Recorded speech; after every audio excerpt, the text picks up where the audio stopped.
Hello YouTube, welcome back to another video. It's JAWZonline. Today I'm going to be discussing something that has been bothering me. Another thing that's been bothering me, actually. Uh, I've been thinking a lot about MLB The Show over the past couple years, and I've been thinking about, what are some things that I personally would look forward to in the upcoming game, in news that we have not heard about yet. Now, one of these things is what I've come to the ultimate decision as is the most pointless and useless mechanic in the game right now that could be something special, and I think honestly could be an amazing part of MLB The Show 21. Now let me tell you what I'm talking about, alright? I'm talking about these right here. I'm talking about the quirks, okay? Quirks right off the bat look like something, like that you should pay attention to, right? Like, you got Bomber, excels at hitting home runs. You got quick reflexes, reacts quickly to the ball when fielding. And normally these in franchise mode and on all these live series cards, these are mostly decided by the stats that they have. So you see Trout here has 120 power versus righties and 83 power versus lefties. That's why he has a bomber, because both power stats are above 80. All right. Now, could you legitimately tell me the difference between someone who has bomber and who doesn't? The answer is no, not really. You can't tell the difference between cards that have similar stats but may have a quirk and one that doesn't have the quirk. All right. San Diego Studios, I think, could excel the in-depth part of the game if they simply made these quirks matter. Alright, I'm not saying to you guys that I think, if someone has bomber, they should be hitting home runs every time, right? Because that's just ridiculous. Alright? But I think there is a way to do this. I think if you gave them special rarities, you could help differentiate and make some of these quirks more valuable over time. Like, for example, this is something I think is interesting, right? Look at how many quirks this 95 Mike Trout has. That's quite a bit. You got 15 right here. Now, do you guys know offhand how many the 99 overall Mike Trout has? I'll give you a hint. It's a lot less than that. Look at that. It has 9 quirks. Now, these are quirks that are awesome. I think if you could use quirks and give them the rarities, you could almost take all of these quirks and make them perform better. I know you can. There are situations where you can tell, like for example, unfazed with Mike Trout, with his 95 here. If you get into a two-strike count, you'll notice that that your PCI gets just slightly bigger, like marginally bigger. I think this could be explored upon. I think, maybe you do different rarities. Even if you do simple rarities, like you can make them bronze, silver, gold, diamond, or just bronze, silver, gold.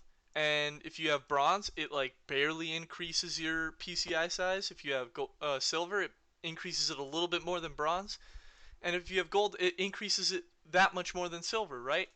I think that would make quirks a lot better. I think you then could have cards where they might have similar stats, like very similar stats, and instead of just thinking about like, oh, do I like their stance? Do I like their swing?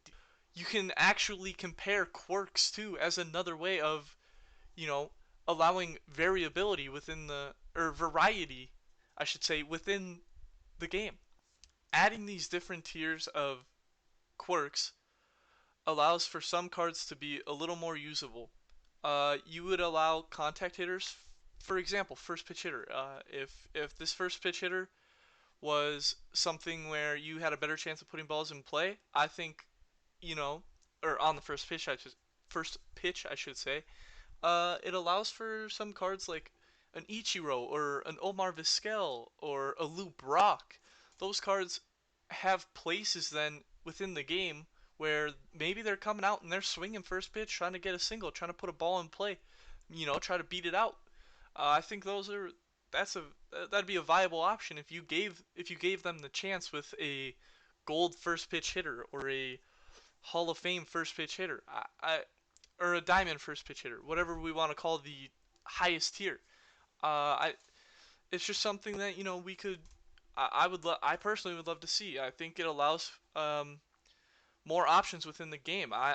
From my personal experience, I stopped playing the show for quite a bit there. A bunch of different games came out, caught my eye, started playing other stuff, and I also was getting tired of playing ranked seasons games, and it felt like I only had a limited amount of outcomes when I would swing on pitches. I felt like they were weak ground balls to the middle infielders. They were hard hit missiles right at the outfielders. I was hitting a home run or I was striking out because I was swinging at a pitch out of the zone. I think we all can relate to that. But I just think that you know if we use these quirks in a better way, we could make these games more enjoyable by allowing people to use different cards. I've seen so many. This year was very different. I think this year MLB The Show 20 did a good job in the variety of cards that you could use. I think you could play 15 ranked seasons games and you would maybe see like one or two cards that maybe three cards that were repeated over and over and over again until you got to like the very top, because I think at the very top it's very obvious which cards are the best in the game and which ones aren't. But I, for a large chunk of the game, I think allowing these quirks to have an impact on the game and to mean something on these cards would make the game more enjoyable for a casual fan. I think you also could, maybe if you really like some guy but he only has bronze, like a bronze quick reflexes, and he's an all right outfielder, but he could be even better if he ran balls down. Like if they have lower speed, having a gold quick reflexes would be important. So then you could run balls down in the gap because you have a good first step. There's a lot of opportunities with it. You could use a card that has bronze quick first step. Maybe if they put quirks, like upgradable quirks, into packs, I think would be an awesome idea. I think one place that does that very well is uh, 2K. I think there's a lot of variability between cards. We'll pull it up really quick. I have Anthony Davis pulled up here. He has 19 gold badges and 8 Hall of Fame badges compared to 23 silver badges and 9 bronze badges. And even if you don't necessarily know what the badges are, there's going to be a huge difference gameplay wise from these two cards. I think MLB The Show can do the same thing if they wanted to add more of the same cards, like allowing like the moments cards. If they want to do flashbacks for people, an easy way to do that without having to change a lot stat wise if you don't want to is to change some of these quirks. We shouldn't be in a situation like this where we have a 95 live series Mike Trout and he has 6 more quirks than his 99. I don't see how that's a good idea, a good sign. I think if he had these quirks on his 99, he would be so good. But they don't do that. They just let their I really don't know why. But I think if they allow these quirks to mean something and people to be able to adjust quirks with whether it be like they unlock being able to upgrade them or unlocking them through packs. Because I'm gonna be honest with you, I really don't like playing Diamond Dynasty and getting franchise sponsorships because, to be honest with you, I don't use them. And even if I do, it's the ones per game. I don't go out of my way and like I don't try to test out these other ones. So it's like the other ones I just quick sell instantly. I'm not concerned with them. But you could, instead of having just like sponsorships and equipment, you could add one more item into like one more piece of equipment or like a sponsorship or something into packs, and you could have quirks in there and allow us to collect like a big group of quirks and make only certain ones applicable to people and certain ones upgradable for people, so that you don't have a live series Mike Trout with all of the best quirks on day 2 of the game.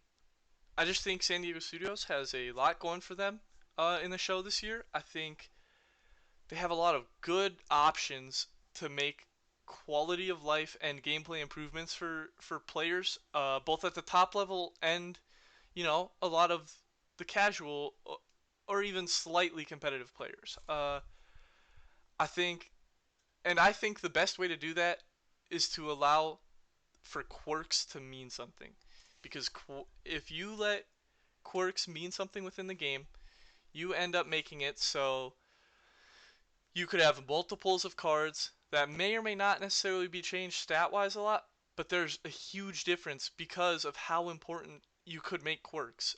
Even if you don't want to make them that important, there still would be a difference between there still could be a difference between a bronze bomber and a gold bomber, and I think it'd be something that I'd personally be interested in. I think a lot of top competitive players would agree with me here, thinking that quirks, even though they do make a difference now, are almost irrelevant because their effects are minimal. I think we could improve them and allow cards to thrive in situations they're supposed to thrive in, with things like allowing these to be upgraded and allowing people to choose who they want to use, not only based on stats and not their swing, but also to allow another thing for them to choose in being quirks.